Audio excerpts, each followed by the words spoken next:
Hello, good morning everybody. Myself Karan Singh, IIT GATE, CSIR NET, AIR 40. You are once again most welcome in our channel Chemical Guru. तो dear students, अपने chemical गुरु channel पर CBSE board की class 9 से लेकर के 12 तक का complete science syllabus cover किया जाता है, जैसे 9 to 10 की complete science and 11 to 12 chemistry और हायर लेवल की chemistry like the BSc, MSc, IIT GATE, CSIR NET, JRF, TIFR, geo scientist, NEET etcetera. तो यहाँ पर देखो, आज मैंने टॉपिक लिया है, हाँ, क्लास 9 का ये चैप्टर चल रहा था, मोशन चैप्टर नंबर 8 एनसीईआरटी का है। और मोशन में हमने इससे पहले पार्ट 9 अपलोड कर दिए थे, दिस पार्ट नंबर 10 में अपलोड कर रहा हूँ। तो एक्चुअली ये मैंने अभी जो नोट किया है, ये एक्चुअली वीडियो जो है थोड़ा सा मिस्टेक कर गया था, तो उसको मैं दोबारा बना रहा हूँ। और ये जो है यूनिफॉर्म सर्कुलर मोशन क्या होता है, टॉपिक हमने लिया है यूनिफॉर्म सर्कुलर मोशन। इससे पहले मैंने पार्ट 9 अपलोड कर दिए। अगर वो पार्ट आपने नहीं देखे तो सबसे पहले आपने वो हमारे 9 पार्ट आप देख लीजिए आराम से। इसके बाद इसका पार्ट नंबर 10। तो इसमें मैं देखता हूँ हमने लिया है यूनिफॉर्म सर्कुलर मोशन। बात करते हैं यूनिफॉर्म सर्कुलर मोशन क्या है। यूनिफॉर्म सर्कुलर मोशन का मतलब है, हम कह सकते हैं कि when an object moves in a circular path with a uniform speed. जब कोई ऑब्जेक्ट कैसे मूव कर सकता है, moves in a circular path, जैसे इस तरह से हम कह सकते हैं, जैसे यहाँ पर मूव किया, साइकिल कंप्लीट कर रहा है, ये देखो साइकिल कंप्लीट कर रहा है, ये कर रहा है, तो फाइनल सर्कल आपका ये बन जाता है करके। तो हम कहेंगे कि when an object moves in a uniform circular path, जब कोई ऑब्जेक्ट एक सर्कुलर पाथ में मूव करता है, when an object moves in a circular path with uniform speed, then this motion is called a uniform circular motion।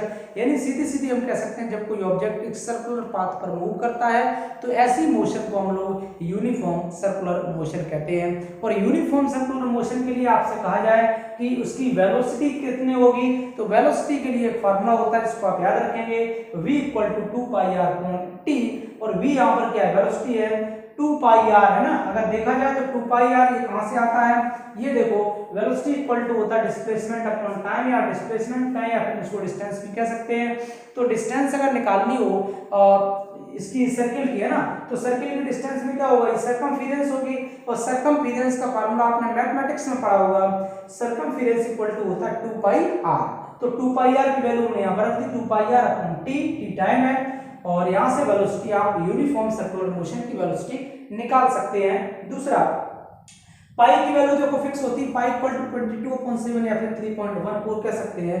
तो इस तरह से हम लोग पाई की वैल्यू बता सकते हैं। और अब हम देख लेते हैं कुछ चीजें, जैसे अगर मैं कहूं कि इसका जो आपका यूनिफॉर्म सर्कुलर मोशन है, यूनिफॉर्म सर्कुलर मोशन के कुछ रियल एग्जांपल्स की बात करता हूं, कहां यूनिफॉर्म सर्कुलर मोशन होता है, ठीक है। तो हम देख सकते हैं कि मोशन ऑफ मून, क्या कहेंगे, इसके कुछ एग्जांपल्स हो जाएंगे यूनिफॉर्म सर्कुलर मोशन के। मोशन ऑफ मून, ठीक है, मून का जैसे मोशन है तो वो भी क्या है, यूनिफॉर्म सर्कुलर मोशन। मूव क्या कर रहा है, अर्थ के चारों तरफ रिवॉल्यूशन कर रहा है, घूम रहा है सर्कुलर पाथ में। इस तरह हम कह सकते हैं मोशन ऑफ अर्थ, अर्थ का भी मोशन हम कह सकते हैं, मून का मोशन, या मोशन ऑफ अर्थ, अर्थ भी तो मूव कर रही है किसके, अराउंड सन।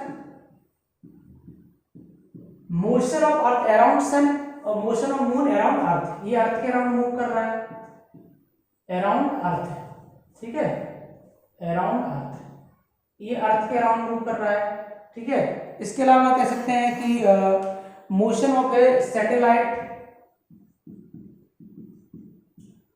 सैटेलाइट का जो मोशन होता है, ठीक है, मोशन ऑफ सैटेलाइट, ठीक है। और इसके अलावा हम कह सकते हैं कि motion of A cyclist around a circular path, कोई साइकिल चला रहा है सर्कुलर पाथ में, या फिर हम कह सकते हैं जो एथलीट मूव कर रहा है सर्कुलर पाथ में, motion of an athlete in the circular path, motion of an athlete, ठीक है, मोशन ऑफ एन एथलीट, अगर कोई दौड़ रहा है एथलीट जो है in circular path, circular track में अगर दौड़ रहा है ना, सर्कुलर ट्रैक, तो ये सारे एग्जाम्पल आपके क्या हो जाएंगे, मोशन के हो जाएंगे। तो ये सिंपल हमने यूनिफॉर्म सर्कुलर मोशन इसमें एक्सप्लेन किया है। और इस चैप्टर के जो बाकी बचे हुए, जैसे मैं कहूँगा कुछ एग्जाम्पल्स हैं, टेक्स्ट के क्वेश्चंस हैं, एक्सरसाइज के क्वेश्चंस हैं, उन सारी प्रॉब्लम को डिस्कस करूंगा मैं पार्ट नंबर 11 में। तो पार्ट नंबर 11 जरूर देखना। और उसमें जो है जो भी अगर आपका सिलेबस जैसे छूटा हुआ है पीछे से, आपने कवर अप नहीं किया है, तो आप वहां से कंप्लीट उसके नोट्स बना सकते हैं, क्वेश्चन आंसर वहां से कर सकते हैं, no problem. Neat and clean बनाइए, और वीडियो अगर जैसे चल रहा है तो आप उसको पॉज कर करके आप उसको बना सकते हैं। और साथ ही साथ अपने फ्रेंड्स को भी बोल सकते हैं, बता सकते हैं कि आप इस तरह से ये केमिकल गुरु चैनल पर आपको कंप्लीट जो है साइंस क्लास 9 10th की अवेलेबल है, तो वहां से आप कवर कर सकते हैं। और इसके अलावा कंटिन्यू बने रहिए अपने चैनल पर, और लाइक करिए, सब्सक्राइब करिए, चैनल को शेयर भी करिए। Thank you. जय हिंद, जय भारत। इसके अलावा देखो एक चीज और बताना है आपको कि अपने इस केमिकल गुरु चैनल पर ईच एंड एवरी संडे, है ना, हर संडे को मॉर्निंग में सुबह 8 बजे से लेकर के 9 बजे तक एक लाइव सेशन चलता है। उस लाइव सेशन में आप अपने डिस्कशन, आप अपने डाउट रख सकते हैं। नो डाउट आप किसी भी क्लास के स्टूडेंट हैं, चाहे आप क्लास 9th के, 10th के, 11th 12th या आप उससे हायर लेवल के स्टूडेंट हैं, तो आप अपने डाउट उस लाइव सेशन में रख सकते हैं। आपकी प्रॉब्लम है बोल सकते हैं, या आपको मुझसे कुछ बात करनी है, कुछ भी पूछना है, ठीक है, तो आपका 8 बजे से लेकर के 9 बजे तक एक लाइव सेशन रहता है जो हर संडे को होता है। तो उसको आपको जरूर ज्वाइन करना चाहिए, क्योंकि उसमें जो क्वेश्चंस कराए जाते हैं वो एक तरह से अमेजिंग क्वेश्चन और काफी इंपॉर्टेंट साइंस के क्वेश्चंस होते हैं। अगर आप साइंस मान लो आगे के कोई कंपटीशन की प्रिपरेशन कर रहे हैं, तो फिर वो कंपटीशन की अगर प्रिपरेशन कर रहे हैं तो उस केस में ये आपके लिए क्या होता है, काफी ज्यादा इंपॉर्टेंट होता है। साइंस का क्वेश्चन आपसे कभी नहीं छूटेगा अगर आप लाइव सेशन केवल ज्वाइन करते रहेंगे, ओनली संडे टू संडे। तो डियर स्टूडेंट्स, लाइव सेशन को भी आप ज्वाइन करिए और बने रहिए मेरे साथ हमेशा, ऑलवेज। Thank you. जय हिंद, जय भारत।